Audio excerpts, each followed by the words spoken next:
Hamas chief Ismail हानिया की बुधवार सुबह ईरान में हत्या कर दी गई और ये हत्या हानिया की तेहरान में उसके घर में की गई। हानिया के साथ उसके एक बॉडीगार्ड की भी जान गई है। हालांकि अभी तक किसी भी देश, किसी भी खुफिया एजेंसी या किसी भी संगठन ने अब तक इस हमले की जिम्मेदारी नहीं ली है, लेकिन शक जा रहा है इजरायल की खुफिया एजेंसी मोसाद पर कि उसी ने ये हत्या अंजाम दी है। वैसे मोसाद पर ईरान में कई हाई प्रोफाइल हत्याओं को अंजाम देने के आरोप लग चुके हैं। पिछले साल अक्टूबर में इजरायली सरकार ने हमास के हमले का बदला लेने और इसके जिम्मेदार लोगों को उनके अंजाम तक पहुंचाने की चेतावनी जारी की थी। लेकिन ये सब जानते हैं, इजरायल अपने नागरिकों की हत्या का बदला लेना कभी नहीं छोड़ता, फिर चाहे वो 1972 में म्यूनिख ओलंपिक में इजरायली खिलाड़ियों की हत्या करने वाले आतंकवादियों को चुन चुन कर ढूंढ कर मारना हो, या फिर ड्रोन हमलों में दुश्मन देशों के बड़े राजनीतिक और सैन्य चेहरों को खत्म करने का हो।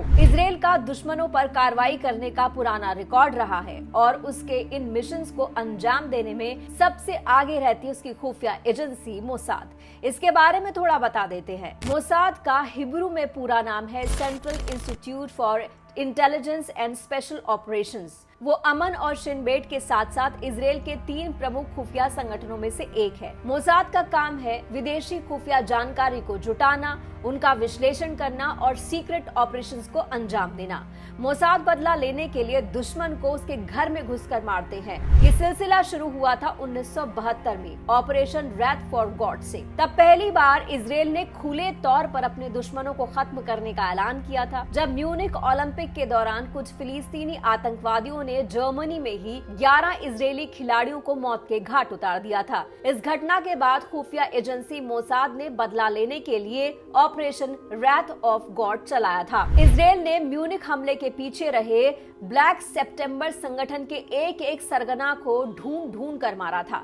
इजरायल ने इस दौरान अपने से कहीं ज्यादा बड़े और खतरनाक सशस्त्र बल को निशाना बनाया था। अरब के आतंकवादियों ने जब फ्रांसीसी विमान को हाईजैक किया था, तब मोसाद ने अपने 94 नागरिकों के साथ युगांडा से उनको छुड़वा कर वापसी कराई थी। हालांकि इस पूरे ऑपरेशन में इजरायली प्रधानमंत्री बेंजामिन नेतन्याहू के भाई योनातन नेतन्याहू की जान चली गई थी और इस पूरे ऑपरेशन का नाम था ऑपरेशन थंडरबोल्ट। आप चाहो तो इसको गूगल भी कर सकते हो। इससे पहले 1960 के दशक में सोवियत संघ रूस का मिग-29 सबसे उन्नत लड़ाकू विमान माना जाता था और इसे पाने की होड़ हर तरफ थी। इसे पाने में जब अमेरिका की CIA भी विफल रही, तब मोसाद की एक महिला एजेंट ने 1994 में इसे कर दिखाया था। हालांकि 1962 में इस मिशन पर एक मोसाद एजेंट को पकड़ा भी गया था और फांसी भी दी गई थी, लेकिन कामयाबी इजरायल को ही मिली। अर्जेंटीना में सीक्रेट मिशन को अंजाम देते हुए मोसाद ने नाजी युद्ध के अपराधी एडोल्फ एकमैन को अगवा किया और इजरायल लेकर आए। इसके बाद उस पर मुकदमा चलाया गया, सजा दी गई। इस मिशन में पूरे 5 एजेंट्स थे जिन्होंने इसे अंजाम दिया था। 2020 की बात करते हैं। नवंबर में ईरान के सैन्य परमाणु कार्यक्रम के चीफ वैज्ञानिक ब्रिगेडियर जनरल मोहसिन फखरीजादे की हत्या कर दी गई थी। जून 2021 में मोसाद के चीफ ने इसे लेकर कई अहम खुलासे किए थे। हालांकि पहले कुछ बात सामने नहीं आई, लेकिन जब खुलासे हुए तो समझ में आया इसके पीछे मोसाद था।